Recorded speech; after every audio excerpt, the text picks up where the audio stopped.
পশ্চিমবঙ্গে কলকাতায় কি অঘটন ঘটিল, সেই ঘটনায় সারা বিশ্ব কাঁপিয়ে দিল।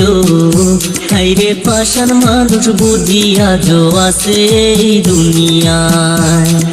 ভূমি তার ঘটনা শুনলে কলজা পাইটা যায়। 18 জন মানুষ মিলে একলা তারে দর্শন কইরা যায়। একলা ঘরে শিকার হয়ে কান্দে হায়রে হায়।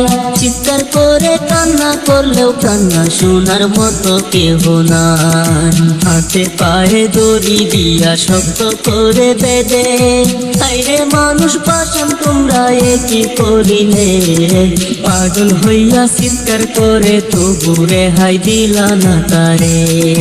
ডক্টরের রিপোর্ট মতো জানা যে গেল, শরীরেতে 113 টাকা মোরের চিহ্ন। মানুষ